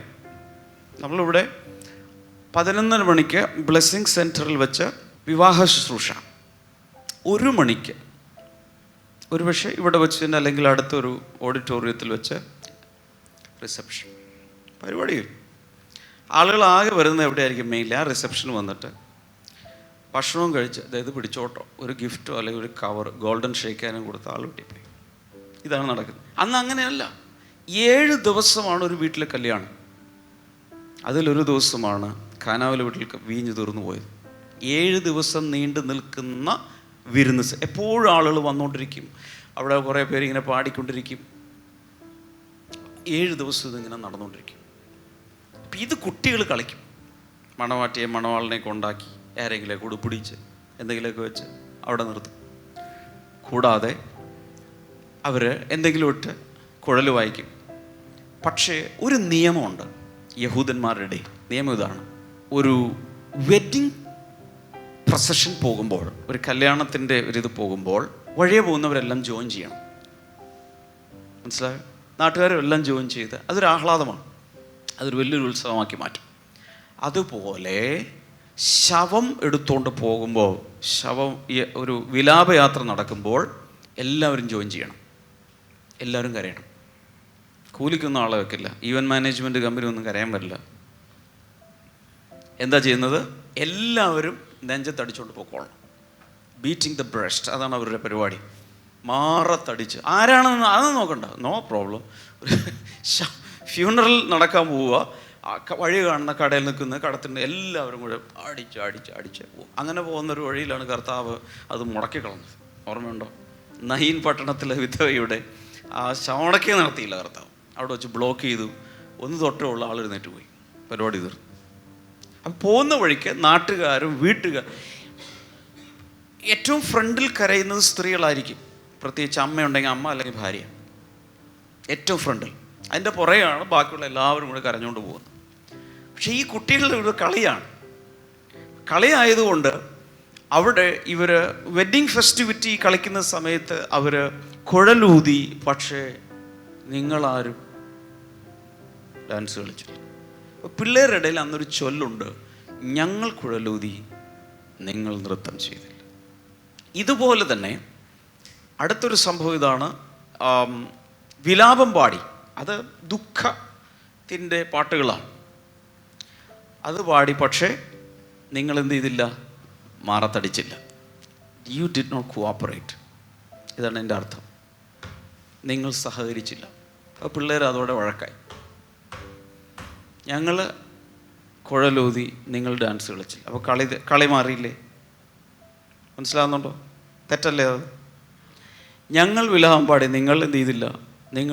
ഞങ്ങൾ വിലാപം പാടിക്കും, നിങ്ങൾ അടിച്ചാൽ മതി, അതുപോലും നിങ്ങൾ ചെയ്തില്ല. അപ്പോൾ കുട്ടികളുടെ അതൊരു വഴക്കാണ്. ഇത് യേശു എടുത്ത് ഇവരോട് പറയാം. ഇത് അങ്ങാടിയിലിരുന്നുകൊണ്ട്, അല്ലെങ്കിൽ പല ചന്തസ്ഥലത്തും പല സ്ഥലങ്ങളിൽ കുട്ടികളുടെ ഇടയിലെ കളി പോലെ ആയിപ്പോയി. കാര്യം എന്താ? അടുത്ത വചനം വായിച്ചു നോക്ക്. എന്താ ഇവിടെ പറയുന്നത്? യോഹന്നാൻ തിന്നുകയും കുടിക്കുകയും എല്ലാവരും ചേർന്ന് വായിച്ച യോഹന്നാൻ തിന്നുകയും കുടിക്കുകയും ചെയ്യാത്തവനായി വന്നു. അവന് ഭൂതമുണ്ടെന്ന് അവർ പറയുന്നു. അപ്പൊ യോഹന്നാന്റെ ശുശ്രൂഷ എങ്ങനെയായിരുന്നു? തിന്നുകയും കുടിക്കുകയും ചെയ്യാത്തവനായി എന്ന് വെച്ചാൽ മരിച്ച വീട് പോലെ, വിലാപം പോലെ. മനസ്സിലായോ? അവൻ അങ്ങനെ വന്നു. അങ്ങനെ വന്നപ്പോൾ നിങ്ങൾ എന്ത് പറഞ്ഞു? അവന് ഭൂതമുണ്ട്. അടുത്തത് മനുഷ്യപുത്രനോ തിന്നും കുടിച്ചും വന്നു. അപ്പൊ പറഞ്ഞു അവൻ തിന്നിയും കുടിയനും ചുങ്കക്കാരുടെയും പാപികളുടെയും സ്നേഹിതൻ എന്ന് പറയുന്നു. അതിൻ്റെ അർത്ഥം എന്താ? തിന്നും കുടിക്കുന്നത് എവിടെയാ? വെഡിങ് ഫെസ്റ്റിവിറ്റി, ഒരു കല്യാണം നടക്കുമ്പോഴാണ്. അപ്പോൾ മനുഷ്യപുത്രൻ്റെ ശുശ്രൂഷ അങ്ങനെ വന്നപ്പോൾ നിങ്ങൾ എന്ത് പറയുന്നു? ഇവൻ തിന്നിയും കുടി, he's a glutton, he's a drinker, ഇവൻ പാപികളുടെ സ്നേഹിതൻ എന്ന് പറഞ്ഞു. പിടികിട്ടുന്നുണ്ടോ? അപ്പോൾ ഒരാൾ ഈ കുട്ടികളുടെ രണ്ട് കളിയിൽ നടക്കുന്നത് പോലെ, ആദ്യത്തെ കളി എന്താ? ഒരാൾ വിലാപത്തിൻ്റെ രീതിയിൽ വന്നു, പക്ഷേ നിങ്ങൾ ആ ശുശ്രൂഷ ഏറ്റെടുത്തില്ല, നിങ്ങൾ സഹകരിച്ചില്ല. മനുഷ്യപുത്രൻ എങ്ങനെ വന്നു? തിന്നും കുടിച്ചും വന്നു, കല്യാണ വീടുകളിൽ പോയി, സോഷ്യലൈസ് ചെയ്തു, നല്ല ഭാഷയിൽ നല്ല രീതിയിൽ എടുക്കുക. അങ്ങനെ വന്നിട്ട് അതും നിങ്ങൾ സ്വീകരിച്ചില്ല. മനസ്സിലായോ? എങ്ങനെ വന്നാലും നിങ്ങൾക്ക് ദൈവത്തിൻ്റെ പ്രവൃത്തി വേണ്ട, ദൈവത്തിൻ്റെ ദൂത് വേണ്ട. ഇതാണ് കർത്താവ് കുറ്റപ്പെടുത്തുന്നത്. അതിനുശേഷം കർത്താവ് ഒരു കാര്യം പറഞ്ഞു: wisdom is proved right by her deeds. അല്ലേ? ജ്ഞാനമോ തൻ്റെ പ്രവൃത്തികളാൽ നീതീകരിക്കപ്പെടുന്നു. അതിൻ്റെ സിമ്പിൾ മീനിങ് ഇത്രയേ ഉള്ളൂ: God's wisdom is revealed through its works. ദൈവത്തിൻ്റെ ജ്ഞാനം തൻ്റെ പ്രവൃത്തികളിലൂടെയാണ് വെളിപ്പെടുന്നത്. പറഞ്ഞ്, ദൈവത്തിൻ്റെ ജ്ഞാനം തൻ്റെ പ്രവൃത്തികളിലൂടെ വെളിപ്പെടുന്നു. വേറെ ചില ട്രാൻസ്ലേഷനുകളിൽ wisdom is proved right by her children എന്നുണ്ട്. പക്ഷെ അതിൻ്റെ അർത്ഥം ഇത് തന്നെയാണ്, തൻ്റെ പ്രവൃത്തികളാൽ, തൻ്റെ മക്കളാൽ, ഡീഡ്സ് എന്നാണ് ഇതിൻ്റെ അർത്ഥം. ഇത്ര ഓർക്കുക, പല കാലഘട്ടങ്ങളിലും ദൈവം പല രീതിയിൽ ശുശ്രൂഷിക്കും. ദൈവത്തിൻ്റെ സ്പിരിറ്റ് പല രീതിയിൽ വരും. പക്ഷേ സ്പിരിച്വലി മൈൻഡഡ് ആയ ആളുകൾക്ക് മാത്രമേ, ആത്മീയ വിവേചനമുള്ളവർക്ക് മാത്രമേ ദൈവത്തിൻ്റെ പ്രവൃത്തി മനസ്സിലാക്കി അതിനെ ഫോളോ ചെയ്യാൻ പറ്റും. മനസ്സിലാവുന്നുണ്ടോ? യോഹന്നാൻ്റെ ശുശ്രൂഷ വാസ് ഡിഫറെൻറ്റ് അല്ലേ? തൻ്റെ ഡ്രസ്സ് വ്യത്യാസം ഉണ്ടായിരുന്നു, തൻ്റെ ശുശ്രൂഷയുടെ സ്റ്റൈല് വ്യത്യാസം ഉണ്ടായിരുന്നു, തൻ്റെ മാനറിസംസ് വ്യത്യാസം ഉണ്ടായിരുന്നു. Okay, that is call. തൻ്റെ വിളി ഏതാ, തൻ്റെ ശുശ്രൂഷയുടെ രീതി ഏതാ, അതങ്ങനെ ഇരുന്നോട്ടെ. യേശുവിൻ്റെ ശുശ്രൂഷയും യോഹന്നാൻ്റെ ശുശ്രൂഷയും തമ്മിൽ എന്നും കമ്പാരിസനാണ്. ഓ കണ്ടോ, യോഹന്നാൻ്റെ ശിഷ്യന്മാർ ഉപവസിക്കുന്നു, നിൻ്റെ ശിഷ്യന്മാർ ഉപവസിക്കുന്നു, എന്ത് പരിപാടി! എപ്പോഴും ജനം ഇങ്ങനെ കമ്പയർ ചെയ്തുകൊണ്ടിരുന്നു. കർത്താവ് പറയുന്നത് നോ വേ. ദൈവത്തിൻ്റെ ജ്ഞാനത്തിൽ ദൈവത്തിൻ്റെ പ്രവർത്തികൾ പല രീതിയിൽ വെളിപ്പെടും. മനസ്സുണ്ടെങ്കിൽ ഗ്രഹിച്ചാൽ മതി, താഴ്മയുണ്ടെങ്കിൽ ഏറ്റെടുത്താൽ മതി. ഹല്ലേലൂയ. ഇനി യേശുവിൻ്റെ പാറ്റേൺ തുടങ്ങിയാണ് ശുശ്രൂഷയുടെ. അതിൽ ശിഷ്യന്മാരെ എടുത്ത് കർത്താവ് ശിഷ്യന്മാരെ ട്രെയിൻ ചെയ്ത് റിലീസ് ചെയ്ത് അങ്ങനെ പോകുന്നു. പുതിയ നിയമത്തിലേക്ക് വരുമ്പോൾ പൗലോസ് എഴുതി വെക്കുന്നത് ഇങ്ങനെയാണ്: ശുശ്രൂഷയിൽ വ്യത്യാസമുണ്ട്, ആത്മാവ് ഒരുവൻ പറഞ്ഞേ. പക്ഷെ ജ്ഞാനമുണ്ടെങ്കിൽ ഇതൊക്കെ ഗ്രഹിച്ച് ഓക്കെ അവൻ്റെ ശുശ്രൂഷ ഏതാ. ഒരു ശുശ്രൂഷകൻ മറ്റൊരു ശുശ്രൂഷകനെ വിധിക്കണ്ട. കാരണം എന്താ, പലർക്കും പല ശുശ്രൂഷയാണ്. ബോഡി പാർട്സ് ഓർക്കുക, പല ശരീരത്തിൽ പലവിധ അവയവങ്ങളുണ്ട്. എല്ലാ അവയവത്തിൻ്റെയും ഡ്യൂട്ടീസ്, ധർമ്മങ്ങൾക്ക് വ്യത്യാസമുണ്ട്. ഇത്രയും ഓർത്താൽ മതി. ഹല്ലേലൂയ. ഇങ്ങനെ ഓർക്കുക. അവിടെ ശുശ്രൂഷകളെ തെറ്റിദ്ധരിച്ച് യോഹന്നാൻ സ്നാപകന് ഭൂതമുണ്ടെന്ന് പറഞ്ഞു. അതുപോലെ യേശു കർത്താവ് വന്നപ്പോൾ അവൻ തിന്നിയും കുടിയനുമാണെന്ന് പറഞ്ഞു. ഇങ്ങനെയൊക്കെ ക്രിട്ടിസൈസ് ചെയ്യുന്ന ഒരു തലമുറയാണ്. ആ തലമുറയിലാണ് ഞാൻ ശുശ്രൂഷിക്കുന്നതെന്ന് വേദനയോടും പരിഭവത്തോടും കൂടെ കർത്താവ് പറയുന്ന വാക്കുകളാണ് നമ്മൾ കേട്ടത്. Hallelujah, hallelujah. അനുഗ്രഹിക്കപ്പെട്ട വചന സന്ദേശത്തിന് ശേഷം നമുക്കെല്ലാവർക്കും ഒരുമിച്ച് ദൈവത്തിൻ്റെ സന്നിധിയിൽ പ്രാർത്ഥനയ്ക്ക് വേണ്ടി ദൈവത്തിൻ്റെ സന്നിധിയിൽ നമുക്ക് കുമ്പിടാം, പ്രാർത്ഥിക്കാം. നിങ്ങളിത് കുടുംബമായിട്ടാണ് കണ്ടുകൊണ്ടിരിക്കുന്നതെങ്കിൽ ഒരുമിച്ച് ചേർന്ന് നമുക്ക് പ്രാർത്ഥിക്കാം. നമ്മളെല്ലാവരും ചേർന്ന് ഈ സമയത്ത് നമ്മൾ പ്രാർത്ഥിക്കാൻ പോവുകയാണ്.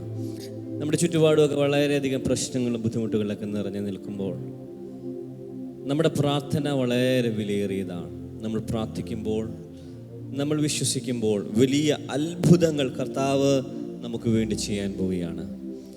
മത്തായി സുവിശേഷം 8-ാം അധ്യായം അതിൻ്റെ 20 മുതലുള്ള വേദഭാഗങ്ങൾ നമ്മൾ നോക്കുമ്പോൾ, 20-23 മുതലുള്ള വേദഭാഗങ്ങൾ നോക്കുമ്പോൾ, യേശു കർത്താവും ശിഷ്യന്മാരും മറുകരയിലേക്ക് പടകിൽ കയറി അക്കരയിലേക്ക് പോയിക്കൊണ്ടിരിക്കുമ്പോൾ വലിയ കാറ്റും കൂളും അടിച്ചു, വലിയ തിരമാലകൾ വന്നു. യേശു അവിടെ ഉറങ്ങുന്നത് നമുക്ക് അവിടെ കാണുവാൻ കഴിയും. വള്ളം മുങ്ങുമോറ് തിരകൾ അവിടെ അടിച്ചു. അപ്പോൾ യേശു കർത്താവ് അവിടെ എഴുന്നേറ്റ് യേശുവിനെ അവർ ഉയർത്തി, യേശുവിനെ ഉണർത്തി.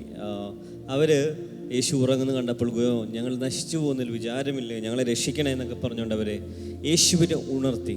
യേശു എഴുന്നേറ്റ് ഉടനെ ചോദിച്ചത് അല്പവിശ്വാസികളെ എന്ന് പറഞ്ഞുകൊണ്ടാണ് അവരോട് പറഞ്ഞ, അല്പവിശ്വാസികൾ നിങ്ങൾ ഭീരുക്കളാകുവാൻ എന്ത് എന്ന് പറഞ്ഞ ശേഷം എഴുന്നേറ്റ് കാറ്റിനെയും കടലിനെയും ശാസിച്ചപ്പോൾ വലിയ ശാന്തതയുണ്ടായി. എന്നാറെ അവർ മനുഷ്യർ അവർ വളരെയധികം അതിശയിക്കുകയുണ്ടായി. കാറ്റും കടലും കൂടെ ഇവനെ അനുസരിക്കുമല്ലോ. യേശു അവരെ വിളിച്ച അല്പവിശ്വാസികളെ എന്നുള്ള രീതിയിലാണ് വിശ്വസിച്ചത്. യേശു എഴുന്നേറ്റ് ശാസിച്ചു. ഞാൻ പലപ്പോഴും പറയാറുള്ള യേശു ചിന്തിക്കുന്നൊരു കാര്യമാണ്, യേശു അവരിൽ നിന്ന് ഉദ്ദേശിച്ചത് അവർ എഴുന്നേറ്റ് ആ കാറ്റിനെയും കടലിനെയൊക്കെ ശാസിക്കുകയായിരുന്നെങ്കിൽ അത് മാറിയാണ്. യേശു ഒരിക്കൽ ഇപ്രകാരം പറഞ്ഞു, നിങ്ങൾ വിശ്വാസത്തോടെ, ഹൃദയപൂർവ്വം വിശ്വാസത്തോടെ ഈ മലയോട് നീങ്ങി കടലിലേക്ക് ചെന്ന് വീഴാൻ പറഞ്ഞാൽ അത് അങ്ങനെ തന്നെ സംഭവിക്കും. ഈ സമയത്ത് ദൈവമക്കളെ നമ്മൾ പ്രാർത്ഥിക്കുമ്പോൾ വലിയ വിടുതൽ നമ്മുടെ ചുറ്റുപാടും നടക്കാൻ പോവുകയാണ്. നിങ്ങൾ പ്രാർത്ഥിക്കുമ്പോൾ നിങ്ങളുടെ കുടുംബത്തെ കർത്താവ് സംരക്ഷിക്കും, നമ്മുടെ സഭയെ, വിശ്വാസികളെ കർത്താവ് സംരക്ഷിക്കും, നമ്മുടെ വില്ലേജിനെ, നമ്മുടെ വാർഡിനെ, നമ്മുടെ പഞ്ചായത്തിനെ, നമ്മുടെ ജില്ലയെ, നമ്മുടെ സംസ്ഥാനത്തെ, നമ്മുടെ ഇന്ത്യയെ കർത്താവ് തൊടാൻ പോവുകയാണ്. ചുറ്റുപാടും കാറ്റും കോളും എല്ലാം അടിച്ചുകൊണ്ടിരിക്കുകയാണ്. പക്ഷേ യേശു നമ്മുടെ കൂടെ ഉള്ളത് കൊണ്ട് നമ്മൾ എഴുന്നേറ്റ് പ്രാർത്ഥിക്കുമ്പോൾ, ചിലതിനോടൊക്കെ അടങ്ങാൻ പറയുമ്പോൾ, ചിലതിനോടൊക്കെ കൽപ്പിക്കുമ്പോൾ, അത് വിശ്വാസത്താൽ നമ്മൾ ചെയ്യുമ്പോൾ അതൊക്കെ അടങ്ങാൻ പോവുകയാണ്, അമർച്ചയിലേക്ക് വരാൻ പോവുകയാണ്. നിങ്ങൾ എഴുന്നേറ്റ് നിങ്ങളുടെ കുടുംബത്തിന് വേണ്ടി പ്രാർത്ഥിക്കുക, നിങ്ങളുടെ സമൂഹത്തിന് വേണ്ടി, നിങ്ങളുടെ സഭയ്ക്ക് വേണ്ടി, നിങ്ങളുടെ പരിചയത്തിലുള്ള ആളുകൾക്ക് വേണ്ടി പ്രാർത്ഥിക്കുക. വലിയ വിടുതലുകൾ നമ്മുടെ ജീവിതത്തിലേക്ക് കർത്താവ് നൽകാൻ പോവുകയാണ്. ഇപ്പോൾ നിങ്ങൾ പ്രതികരിക്കുന്ന ഒരു പ്രശ്നമുണ്ടെങ്കിൽ, നിങ്ങളുടെ മുൻപിൽ അഭിമുഖീകരിക്കുന്ന ഒരു രോഗമാകാം, കടഭാരമാകാം, ഞെരുക്കമാകാം, വിശ്വാസത്തോടെ എഴുന്നേറ്റുകൊണ്ട് ചിലതൊക്കെ വിളിച്ചു പറയുമ്പോൾ അത്ഭുതങ്ങൾ നിങ്ങളുടെ ജീവിതത്തിൽ കർത്താവ് ചെയ്യാൻ പോവുകയാണ്. എത്ര പേർ ചേർന്ന് ഹല്ലേലൂയ പറയും? ആമേൻ. നമ്മൾ ഒരുമിച്ച് ചേർന്ന് പ്രാർത്ഥിക്കാൻ പോവുകയാണ്. നിങ്ങളുടെ ജീവിതത്തിൽ വലിയ കാറ്റും കോളും തിരയുമായി വന്നുകൊണ്ടിരിക്കുന്ന ഏതൊക്കെ പ്രശ്നമാണെങ്കിലും ഈ സമയത്ത് ദൈവത്തിൻ്റെ സന്നിധിയിലോട്ട് കൊടുത്ത് നമ്മൾ പ്രാർത്ഥിക്കുക. അതിനോട് യേശുവിൻ്റെ നാമത്തിൽ അടങ്ങാൻ പറയുക, വഴിമാറാൻ പറയുക, വഴി തുറക്കപ്പെടാൻ വേണ്ടി പ്രാർത്ഥിക്കുക. എല്ലാവരും ദൈവസന്നിധിയിൽ ഈ കൈകൾ ഉയർത്തിപ്പിടിച്ചോണ്ട് നിങ്ങളുടെ ജീവിതത്തിൽ ഉയരുന്ന എത്ര വലിയ പ്രശ്നമാണെങ്കിലും, കാറ്റാണെങ്കിലും കോളാണെങ്കിലും ദൈവസന്നിധിയിലേക്കൊന്ന് കൊടുത്തുകൊണ്ടൊന്ന് പ്രാർത്ഥിച്ചു. കർത്താവേ, ഹല്ലേലൂയ. കർത്താവേ, അങ്ങയുടെ സന്നിധിയിലേക്ക് ഞങ്ങളിതിനെ സമർപ്പിക്കുന്നു. കടലിനെയും കാറ്റിനെയും എല്ലാത്തിനെയും നിയന്ത്രിക്കുവാൻ കഴിവുള്ള സർവശക്തനായ ദൈവമേ, യേശു കർത്താവേ, അങ്ങയുടെ കരങ്ങളിലേക്ക് ഞങ്ങളുടെ ചുറ്റുപാടുമുള്ള എല്ലാ പ്രശ്നങ്ങളെയും, ഞങ്ങളുടെ ജീവിതത്തിലുള്ള പ്രശ്നങ്ങളെയും, ഞങ്ങളുടെ കുടുംബത്തിലെ പ്രശ്നങ്ങളെ ദൈവസന്നിധിയിൽ സമർപ്പിച്ചു പ്രാർത്ഥിക്കുന്നു. ഹല്ലേലൂയ. ഇതിനകത്തൊരു നീക്കുപോക്ക് സ്വർഗത്തിലെ ദൈവം അയക്കണമേ കർത്താവേ. അങ്ങ് എഴുന്നേൽക്കണമേ കർത്താവേ. ദൈവത്തിൻ്റെ വചനം പറയുന്ന യഹോവ എഴുന്നേൽക്കുന്നു, അവൻ്റെ ശത്രുക്കൾ ചിതറിപ്പോകുന്നു എന്നാണല്ലോ. കർത്താവ്, ഇന്ന് ഞങ്ങളുടെ പ്രശ്നത്തിൻ്റെ മേൽ യേശു കർത്താവ് രാജാവായി എഴുന്നേൽക്കണമേ കർത്താവേ. ഞങ്ങളുടെ പ്രയാസങ്ങളുടെ മേൽ ഞങ്ങൾക്ക് എന്ത് ചെയ്യണമെന്നറിയില്ല, വഴി കാണുന്നില്ല, പ്രശ്നങ്ങൾ ഇതിൽ നിന്ന് പുറത്തു വരണമെന്നറിയില്ല. പക്ഷേ യേശു കർത്താവേ, അവിടുന്ന് എഴുന്നേറ്റ് വന്ന് ഈ പ്രശ്നത്തെ ശാസിക്കണമേ എന്ന് ഞങ്ങൾ പ്രാർത്ഥിക്കുന്നു. Thank you Lord. വിശ്വാസം നിറഞ്ഞവരായി ഈ സമയത്ത് നിങ്ങൾ നിങ്ങളുടെ മുൻപിലുള്ള ആ പ്രശ്നത്തെ നോക്കി വിരൽ ചൂണ്ടിക്കൊണ്ട് വിശ്വാസത്താൽ കൽപ്പിക്കാൻ തുടങ്ങിയാൽ യേശുവിൻ്റെ നാമത്തിൽ ഈ രോഗം മാറിപ്പോകട്ടെ, ഈ കടഭാരം നീങ്ങിപ്പോകട്ടെ, ഈ കാറ്റ് നീങ്ങിപ്പോകട്ടെ, ഈ കുടുംബത്തിലെ വലിയ കലഹം യേശുവിൻ്റെ നാമത്തിൽ നീങ്ങിപ്പോകട്ടെ. ഒത്തിരി നാളായി നിങ്ങൾ പരിശ്രമിച്ചിട്ട് മാറാത്ത ചില കുടുംബ പ്രശ്നങ്ങളും എല്ലാം ഇന്ന് നിങ്ങൾ വിശ്വാസത്തോടെ കൽപ്പിക്കുമ്പോൾ നിന്റെ കുടുംബത്തിൽ നിന്ന് മാറിപ്പോകാൻ പോവുകയാണ്. ആ കലഹത്തിന്റെ പ്രശ്നം നിന്റെ കുടുംബത്തിൽ നിന്ന് മാറിപ്പോകാൻ പോവുകയാണ്. ഞങ്ങൾ ഒരുമിച്ച് ചേർന്ന് പ്രാർത്ഥിക്കുന്നു. യേശുവിൻ്റെ നാമത്തിൽ ആ പ്രയാസങ്ങൾ മാറിപ്പോകട്ടെ, പുതിയ വഴികൾ തുറക്കപ്പെടട്ടെ, പുതിയ വാതിലുകൾ യേശുവിൻ്റെ നാമത്തിൽ ഇന്ന് പ്രാർത്ഥിക്കുന്ന ഓരോരുത്തർക്കും വേണ്ടി അത് തുറക്കപ്പെടട്ടെ എന്ന് ദൈവസന്നിധിയിൽ ഞങ്ങൾ പ്രാർത്ഥിക്കുകയാണ്. കർത്താവേ, ഞങ്ങൾ വിശ്വാസത്താൽ കാണുകയാണ്, വിശ്വാസത്താൽ കാണുകയാണ്. Thank you Lord. ആ വഴികളെ കർത്താവ് തുറന്നതിനായി, ആ കാറ്റിനെ അങ്ങ് അടക്കിയതിനായി, അതിനെ ശാന്തമാക്കിയതിനായി ഞങ്ങൾ അങ്ങേക്ക് നന്ദി പറയുന്നു. ഈ സമയത്ത് ലോകമെമ്പാടും ഉയർന്നുകൊണ്ടിരിക്കുന്ന വർദ്ധിച്ച കൊറോണ വൈറസിൻ്റെ ഭീതിയെ ദൈവകരങ്ങളിലേക്ക് ഞങ്ങളിപ്പോൾ സമർപ്പിക്കുന്നു. എല്ലാവരും ചേർന്നൊന്ന് പ്രാർത്ഥിച്ചാൽ. ഹല്ലേലൂയ. കർത്താവേ, ഞങ്ങൾ ഒരുമിച്ച് ചേർന്ന് പ്രാർത്ഥിക്കുന്നു. കർത്താവേ, അങ്ങ് എഴുന്നേൽക്കണമേ, അങ്ങ് ശാന്തമാക്കണമേ. ഞങ്ങൾ ഈ സമയത്ത് പ്രാർത്ഥിക്കുന്നു. ലോകത്തെ നോക്കി അങ്ങ് കൽപ്പിക്കണമേ കർത്താവേ, അങ്ങ് എഴുന്നേൽക്കണമേ കർത്താവേ, അങ്ങ് അത്ഭുതത്തെ ചെയ്യണമേ എന്ന് ഞങ്ങൾ പ്രാർത്ഥിക്കുന്നു. ഞങ്ങൾ വിശ്വസിക്കുന്നു, ഞങ്ങൾ പ്രഖ്യാപിക്കുന്നു. വളരെ വേഗത്തിൽ ഈ കൊറോണയുടെ വ്യാപനം നിലയ്ക്കാൻ പോവുകയാണ്. ദൈവത്തിൻ്റെ അത്ഭുതം നടക്കാൻ പോവുകയാണ്. ദൈവത്തിൻ്റെ പ്രവൃത്തിയോടെ നടക്കാൻ പോവുകയാണ്. രോഗികളെല്ലാവരും സൗഖ്യമാകപ്പെടട്ടെ. പുതിയ രീതിയിലുള്ള മരുന്നുകൾ വന്നു ചേരട്ടെ. വാക്സിനുകൾ എല്ലാവരിലേക്ക് എത്തിച്ചേരട്ടെ. അത്ഭുതങ്ങൾ യേശുവിൻ്റെ നാമത്തിൽ കൊറോണയുടെ മേഖലയിൽ ഞങ്ങൾ ഇപ്പോൾ കൽപ്പിച്ച് പ്രാർത്ഥിക്കുകയാണ്. പ്രാർത്ഥന കേട്ടതിനായി നന്ദി പറയുന്നു. ജനത്തെ തിരുക്കരങ്ങളിൽ സമർപ്പിക്കുന്നു. എല്ലാവരും യേശുവിൻ്റെ രക്തത്താൽ മുദ്ര വെച്ച് പ്രാർത്ഥിക്കുന്നു. ദൈവിക സംരക്ഷണം ഞങ്ങളുടെ കുടുംബാംഗങ്ങളുടെ മേലും അങ്ങ് അയക്കണമേ എന്ന് ഞങ്ങൾ പ്രാർത്ഥിക്കുന്നു. എല്ലാവരും തിരുക്കരങ്ങളിൽ സമർപ്പിച്ചു പ്രാർത്ഥിക്കുന്നു. കർത്താവേ, ലൈവ് ചാറ്റിലൂടെ ഇടുന്ന ഓരോ പ്രാർത്ഥന വിഷയങ്ങളെയും ദൈവകരങ്ങളിലേക്ക് സമർപ്പിക്കുന്നു. ഇതിനകത്ത് ഇടുന്ന ഓരോ പ്രാർത്ഥന വിഷയങ്ങളെ ദൈവസന്നിധിയിലേക്ക് ഞങ്ങൾ ഓരോരുത്തരും സമർപ്പിച്ച് പ്രാർത്ഥിക്കുന്നു. രോഗികളെ അങ്ങ് സൗഖ്യമാക്കുന്നതിനായി നന്ദി പറയുന്നു. എല്ലാ രോഗികളെ സൗഖ്യമാക്കുന്നതിനായി നന്ദി പറയുന്നു. ജോലിയില്ലാത്തവർക്ക് ജോലിയെ കൊടുക്കുന്നതിനായി നന്ദി പറയുന്നു. ദൈവിക അനുഗ്രഹങ്ങൾ, വിടുതലുകൾ ഓരോ വ്യക്തി ജീവിതങ്ങളിലേക്കും കർത്താവ് അയക്കുന്നതിനായി ഞങ്ങൾ അങ്ങേക്ക് നന്ദി പറയുകയാണ്. കർത്താവേ, അങ്ങയുടെ കരങ്ങളിലേക്ക് തിരുക്കരങ്ങളിൽ ഞങ്ങൾ സമർപ്പിക്കുന്നു. പ്രാർത്ഥന കേട്ടതിനായി നന്ദി, യേശുവിൻ്റെ നാമത്തിൽ തന്നെ ആമേൻ. എല്ലാ ദിവസവും രാവിലെ 7 മണിക്ക് നമുക്ക് മോർണിംഗ് ഗ്ലോറി നമുക്കുണ്ട്. ബദഡാമിൻ പഠിപ്പിക്കുന്ന അനുഗ്രഹിക്കപ്പെട്ട ദൈവവചന ക്ലാസ്സുകൾ രാവിലെയുണ്ട്. എല്ലാവരും പ്രാർത്ഥിക്കുക. പ്രാർത്ഥനയിൽ വചന പഠനത്തിൽ നിങ്ങൾ പങ്കാളികളാകുക. ഈ സമയങ്ങൾ കർത്താവിനെ കൂടുതൽ എടുക്കുവാൻ, വചനത്തിൽ പഠിക്കുവാൻ, ദൈവശക്തിയാൽ നിറങ്ങുവാൻ, ദൈവിക അത്ഭുതങ്ങളെ പ്രാപിച്ചെടുക്കുവാൻ കർത്താവ് ഓരോരുത്തരെയും അനുഗ്രഹിക്കട്ടെ. കർത്താവിൻ്റെ സന്നിധിയിൽ ഓരോരുത്തരെയും ദൈവം അനുഗ്രഹിക്കട്ടെ, ദൈവകൃപയാൽ നിറയ്ക്കട്ടെ. അമേൻ, അമേൻ, അമേൻ. യേശുവിൻ നാമമെൻ പ്രാണനുരക്ഷ, കുഞ്ഞാടിൻ രക്തം എൻ വീടിനു മുദ്ര. യേശുവിൻ നാമമെൻ പ്രാണനുരക്ഷ, കുഞ്ഞാടിൻ രക്തം എൻ വീടിനു മുദ്ര. മറഞ്ഞു വരും മഹാമാരികളെ ഭയപ്പെടില്ല, ഞാൻ ഭയപ്പെടില്ല. മറഞ്ഞു വരും മഹാമാരികളെ ഭയപ്പെടില്ല, ഞാൻ ഭയപ്പെടില്ല. യേശുവിൻ നാമം പ്രാണനുരക്ഷ, കുഞ്ഞാടിൻ രക്തം എൻ വീടിനു മുദ്ര. യേശു